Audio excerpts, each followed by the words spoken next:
નાના મોટા તારાઓથી ચમકી રહ્યું હતું.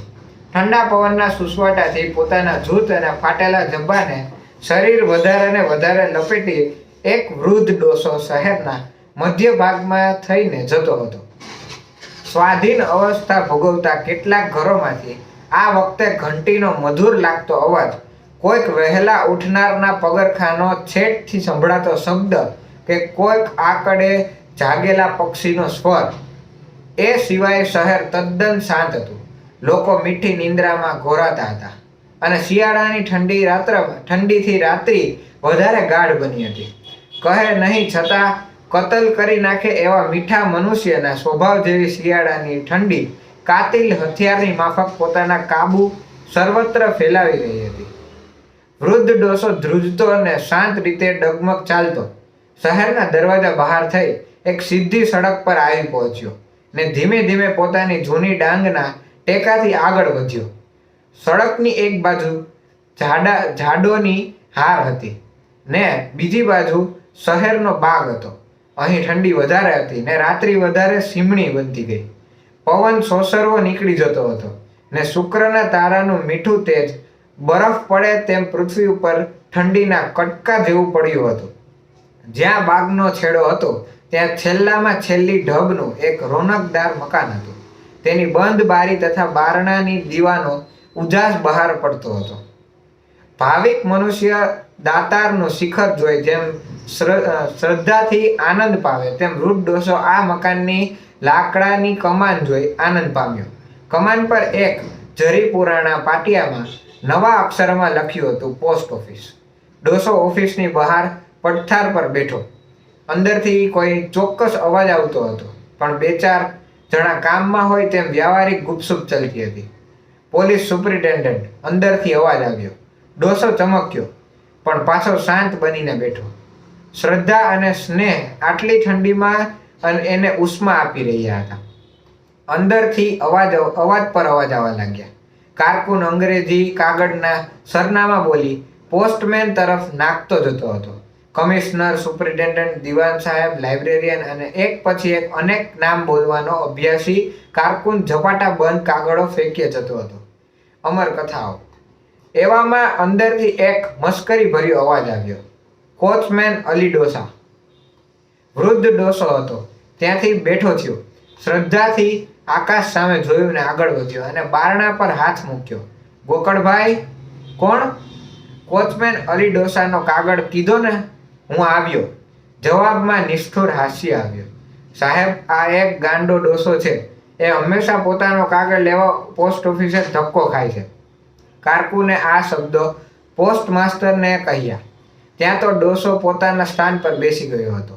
5 વર્ષ થયા એ જગ્યાએ બેસવાનો તેનો અભ્યાસ હતો. અલી મૂળ હોશિયાર શિકારી હતો. પછી ધીમે ધીમે અભ્યાસમાં એવો કુશળ બન્યો કે હંમેશા જેમ અફીણ લેવું પડે તેમ અલીને શિકાર કરવો પડે. ધૂળની સાથે ધૂળ જેવા બની જતા કાબર ચિત્રા તેતર પર અલીને દૃષ્ટિ પડી કે તરત તેના હાથમાં તેતર આવી પડ્યું.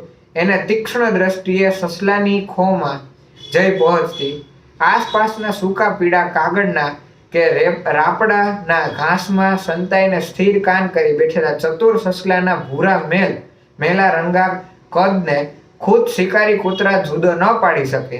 આગળ વધી જતા તે સસલું બચી ગયું, પરંતુ ઇટલીના ગરુડ જેવી અલીની દ્રષ્ટિએ બરાબર સસલાના કાન પર ચોંટતી અને બીજી પડે તે રહેતું નહીં. વળી ક્યારેક અલી મચ્છીમાર મિત્ર બની જતો, પણ જ્યારે જીવન સંધ્યા પહોંચતી લાગી ત્યારે આ શિકારીએ અચાનક બીજી દિશા વળી ગયો. એની એકની એક દીકરી મરિયમ પરણીને સાસરે ગઈ.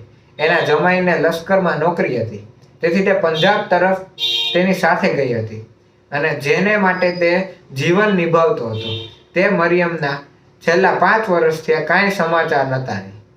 હવે અલીએ જાણ્યું કે સ્નેહ અને વીર શું છે. પહેલા તો એ તેતરના બચ્ચાને આકુડ્યું વાકુડ્યું દોડતા જોઈ હસતો અને શિકારનો આનંદ માણતો. શિકારનો રસ એની નસે નસમાં ઉતરી ગયો હતો.